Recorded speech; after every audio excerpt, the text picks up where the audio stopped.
हाँ जी, तो middle east में लगातार बाय द वे युद्ध चालू है। अगर तुम देखोगे तो मिडिल ईस्ट में बाय द वे लगातार जो है युद्ध वो फिलहाल अभी चालू है। और बाय द वे अगर तुम देखोगे तो वो आज भी युद्ध हो रहा है, 7वां दिन मिडिल ईस्ट में बाय द वे आज भी युद्ध हो रहा है गाइस। या मिडिल ईस्ट में अगर तुम देखोगे बाय द वे 7वां दिन जो है वो आज भी युद्ध हो रहा है। अब सबसे बड़ा अब सवाल उठ रहा है कि इंडिया के साइड है या इंडिया का stand, where is India stand in Iran versus Israel and America war? Has India quietly chosen a side in US-Israel war with Iran? या वेर इज इंडिया का स्टैंड इस वॉर में क्या है? मोदी जी का, जो हमारे प्राइम मिनिस्टर है, मोदी जी का स्टैंड इस वॉर में क्या है? विनो, अगर तुम देखोगे तो इंडिया का काफी अच्छा बनता है, इसराइल से काफी पुरानी दोस्ती है, लेकिन अमेरिका से अगर तुम देखोगे तो हमारी उतनी अब नहीं बनती है। बन रही थी जब पहले टर्म में, अगर तुम देखोगे जब चाचा ट्रम्प पहले टर्म में अपने वो प्रेसिडेंट बने थे, तो उस टाइम काफी बन रही थी इंडिया और अमेरिका की। वो भारत भी आए थे, प्लस हाउदी मोदी का बाय द वे नारा भी चला था। लेकिन जब दूसरे टर्म में जो चाचा ट्रम्प जो बने हैं, हालांकि उसमें भी सबसे पहले मोदी से ही मुलाकात हुई, मोदी गए थे, और प्राइम मिनिस्टर जो है अगर तुम देखोगे तो वो गए थे अमेरिका, वहां पे डील साइन हुई, डील के लिए बात भी हुई थी, लेकिन उसके बाद जो है वो चीजें बिगड़नी चालू हुई।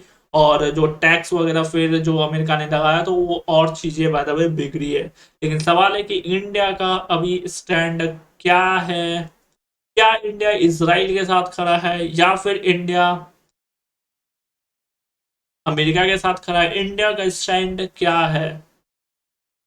Has India quietly choosing a side in US-Israel war with Iran? The messaging from India on the US-Israel conflict with Iran seems to indicate a careful review of its decade-long balancing act. Neither has India condemned the strike on Iran, a strategic partner, nor spoken on the killing of Iran's supreme leader Ali Khamenei. Has India already choosing a side in the war? या India ने जो Iran पे strike हुआ उसका कॉन्डेम भी, खंडन भी एक तरह से नहीं किया गया इंडिया की तरफ से। और अगर देखोगे तो इंडिया की तरफ से बाय द वे जो अली खामनी को बाय द वे मारा गया था, या उसमें भी इंडिया ने कुछ नहीं बोला, या उसमें भी इंडिया ने कुछ नहीं बोला। हालांकि इंडिया के अलग अलग स्टेट से एक तरह से तुम देखोगे तो जो है प्रदर्शन हुए थे, लेकिन इंडिया की सरकार की तरफ से या फिर इंडियन जो अभी सरकार है उसके तरफ से कुछ नहीं बोला गया इंडिया का अली खामनी की मौत के बारे में भी बाय द वे कुछ नहीं बोला गया। For decade India stands of maintaining parallel relation with conflicting countries like Israel and Iran, and the Gulf nation has been the hallmark of its Middle East foreign policy. तो India दोनों जगह एक तरह से कहीं ना कहीं रिलेशन अभी रख रहा है एक तरह से अगर तुम देखोगे। However, the policy now faces its acid test after the US and Israel ganged up and struck Iran while retailed by raining missile on Tel Aviv as well as gulf countries.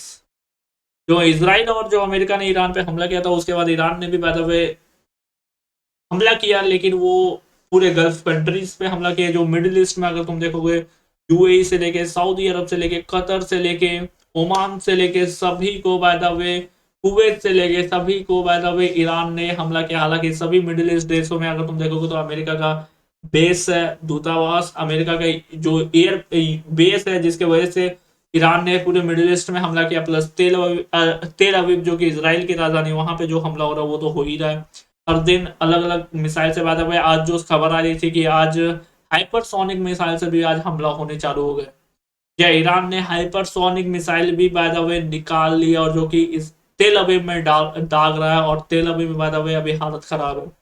Hypersonic missile हमें पता है कितनी घातक है, उन्हें intercept करना नामुमकिन में एक तरह से। अभी के टाइम में इंटरसेप्ट वो नहीं होती है, वो बहुत लेटेस्ट एडवांस टेक्नोलॉजी वो मिसाइल है, और जिसके वजह से वो तेल अभी में पैदा हुए डाला जा रहा है ईरान की तरफ से। Now with two of its long-term strategic partner locked in a direct conflict, can India not help but choose a side? हालांकि इंडिया की तरफ से देखोगे तो दोनों एक तरह से पार्टनर है। इसराइल भी इंडिया का पार्टनर, अगर तुम देखोगे इसराइल की तरफ से काफी डिफेंस वगैरह ये सब में इंडिया का अगर तुम देखोगे तो स्ट्रेटेजिक पार्टनर है इसराइल। वहीं पे अगर ईरान देखोगे तो ईरान की तरफ से फिर वो तेल का पार्टनर ईरान भी है। तो वहां से फिर तेल भी अगर इंडिया में आता है एक तरह से, अगर तुम देखोगे तो दोनों, एक तरह से देखोगे तो इंडिया कहीं ना कहीं दोनों साइड से इंडिया का फायदा हुआ है। अगर तुम देखोगे तो दोनों एक तरह से पार्टनर्स हैं इंडिया के, लेकिन सवाल ये है कि इंडिया अभी फिलहाल है किसके साइड, क्योंकि इंडिया अभी किसी के खिलाफ बाय द वे, किसी के साइड इंडिया ने एक स्टैंड बाय द वे नहीं लिया, क्योंकि ऑब्वियसली दोनों पार्टनर तो इंडिया, इसलिए अभी किसी के side by the way stand नहीं लिया है। The initial signaling from India following the conflict seemed to be a careful review of its decade-long-term balancing. हालांकि ये मैंने आपको बता दी है।